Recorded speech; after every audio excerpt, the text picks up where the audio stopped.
আমরা জীবনে চলার পথে অনেক মানুষের সাথেই পরিচিত হই। আর সেই মানুষগুলোর সাথে হয়তো কিছু মানুষের সাথে আমাদের সম্পর্কটা হয়ে যায় বন্ধুত্বের, আবার কিছু মানুষের সাথে আমাদের বন্ধুত্ব হয় শত্রুতার। দুইটাই কিন্তু জীবনে প্রয়োজন আছে। শুধু বন্ধু থাকলে আমরা শত্রুর মর্মটা কি বুঝতে পারবো না, আর যদি শুধু শত্রু থাকে তাহলে বন্ধুর যে কি মর্ম সেটা আমরা বুঝতে পারবো না। আসসালামু আলাইকুম, সবাই কেমন আছেন? আশা করব যে যেখান থেকে আমার ভিডিওটা দেখছেন আল্লাহর রহমতে সবাই ভালো আছেন। আলহামদুলিল্লাহ, আল্লাহর অশেষ রহমতে আমরাও ভালো আছি।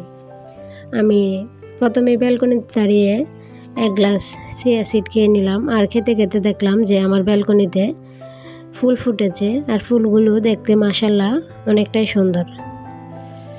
আর আমি আজকে সকাল সকালেই দুপুরে রান্নাটা করে নিয়েছি। আজকে রান্না করে নিয়েছিলাম কলমি শাক, সাথে শুটকি ভর্তা, আর তার সাথে ছিল মিষ্টি লাউ। যারা এখন পর্যন্ত সাথে আছেন কিংবা এই মুহূর্তে ভিডিওটা দেখা শুরু করেছেন, প্লিজ একটা লাইক দিয়ে দিবেন।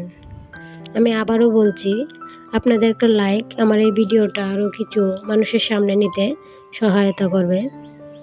আমার ভিডিওর রিচ একদমই কমে গিয়েছে, জানি এটা আমার দোষেই হয়েছে নিয়মিত ভিডিও না দেওয়ার কারণে।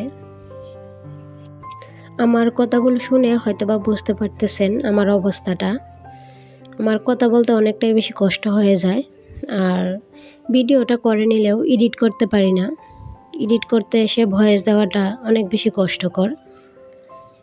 কথা বললে গলার মধ্যে ব্যথা পাই, আর এত পরিমাণে ঠান্ডাটা বেড়েছে যে কিছুতেই কমতে চাচ্ছে না। যাই হোক, কথা বলতে বলতে আমি জাম খেয়ে নিয়েছি, আর জাম খাওয়া শেষ করে চলে এসেছি ঘরটাকে একটু পরিষ্কার করে নেওয়ার জন্য, যে কাজগুলো প্রতিদিনই করি। আমাদের প্রিয় সালমা আপু ওনার ভিডিওতে একটা কথা বলেছিলেন যে তেলাপোকা টিকটিকি তাদের না হয় হাত পা আছে উপরে উঠে আসার জন্য, কিন্তু ধুলাবালুর তো হাত পা নেই, ওরা কিভাবে উপরে উঠে আসে? আমারও কিন্তু একই প্রশ্ন। এত উপরে থাকে, রাস্তা থেকে এতটা দূরে বাসা নিয়েছি, তারপরেও যদি এরকম অবস্থা হয় তাহলে কিভাবে সম্ভব? প্রতিদিন মোছার পরেও এগুলো একদমই ঠিক থাকে না। কেউ যদি এসে হঠাৎ আমার বাসাটা দেখে তাহলে হয়তোবা তারা ভাববে যে উনি মনে হয় ওনার বাসাটাকে কোনোদিনও পরিষ্কার করে না, কিন্তু আমি যে প্রতিদিনই এগুলোকে মোছামুছি করি সেটা তাদের আর বলে বোঝানো যাবে না। যাই হোক, কি আর করা, এগুলো তো করতেই হবে, আর প্রত্যেকটা গৃহিণীর কাজই এরকম। আমি টিভি টলিটা পরিষ্কার করে এখন চলে আসলাম অ্যাকোয়ারিয়ামের যে টেবিলটা আছে সেটাকে পরিষ্কার করে নেওয়ার জন্য।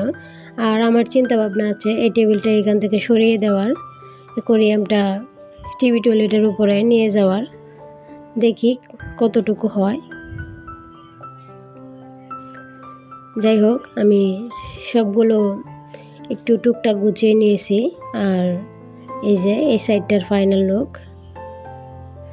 আমি এখন অফ ক্যামেরায় ঘরটা ঝাড় দিয়ে তারপর ঘরটাকে মুছে নেব। আর এই মোছামুছির কাজটা আমার প্রতিদিনই করতে হয়, যেহেতু ছোটো বাচ্চা আছে। মা আমার রাহিকে দেখা যায় মাঝে মাঝেই ও ফ্লোরে শুয়ে পড়ে, আর ফ্লোরে শুয়ে পড়ার কারণে ওর শরীরে অনেকটাই বেশি ধুলাবালু বলে, আর ধুলাবালু বলে তো চুলকানি হবেই, যার কারণে আমি প্রতিদিনই চেষ্টা করি ঘরটাকে ভালো করে একটু ক্লিন করে রাখার।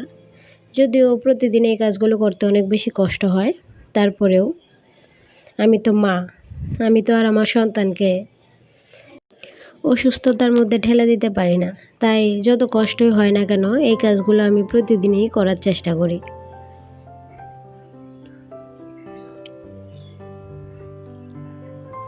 আমার ঘরটা মোছা শেষ হয়ে গিয়েছে, আর এখন আপনাদেরকে অনেক একটা সুন্দর কাঙ্ক্ষিত একটা জিনিস দেখাবো, যে জিনিসটা কেনার জন্য স্বপ্ন দেখছিলাম অনেক দিন। আলহামদুলিল্লাহ, অবশেষে আমার স্বপ্নটা পূরণ হয়েছে। এই যে আমার সেই স্বপ্নের জিনিস, অনেক দিন ধরে স্বপ্ন দেখছিলাম যে মাটির একটা কিছু কিনবো, আর স্বপ্ন দেখতে দেখতে আলহামদুলিল্লাহ যে আমার স্বপ্নটা পূরণ হয়ে গিয়েছে। আমি মাটির 2টা চার কাপ আর 2টা পিরিচ নিয়েছি। আর এগুলো আমাদের বিল্ডিংয়ের এক ভাবির নিয়ে এসেছে আমার জন্য। ভাবিকে অসংখ্য ধন্যবাদ এগুলো নিয়ে আসার জন্য। আমার যদিও ইচ্ছা আছে যে একটা মাটির ডিনার সেট কেনার, জানি না ইচ্ছাটা পূরণ হবে কিনা। সবাই একটু দোয়া করবেন তো যেন আমার ইচ্ছাটা পূরণ হয়ে যায়। চার কাপগুলো দেখে এত বেশি ভালো লাগছিল, এগুলোকে গুছিয়ে রাখতে একদমই ইচ্ছে করছিল না। আর আমার কিন্তু ছোট সময় থেকে একটা অভ্যাস আছে যে নতুন কিছু একটা নিয়ে আসলে সেটাকে বারবারই আমি ঘুরিয়ে ফিরিয়ে দেখি, সেটা হোক কম দামি জিনিস কিংবা হোক বেশি দামি জিনিস, সেটা জামা কাপড় হলেও। আমার মতো কি আরও কারো এরকম হয়, করেন? যদি করে থাকেন তাহলে কমেন্ট করে জানাতে পারেন। আর এই যে বিকালবেলা আম কেটে নিয়েছি, আমরা আম খেয়ে তারপর সন্ধ্যার পর চলে আসলাম চা খাওয়ার জন্য। সেই মাটির কাপে আমি আর রাহির আব্বুর জন্য 2 কাপ চা বানিয়ে নিয়েছি। আলহামদুলিল্লাহ খেতে এত বেশি ভালো লাগছিল যে কী বলবো।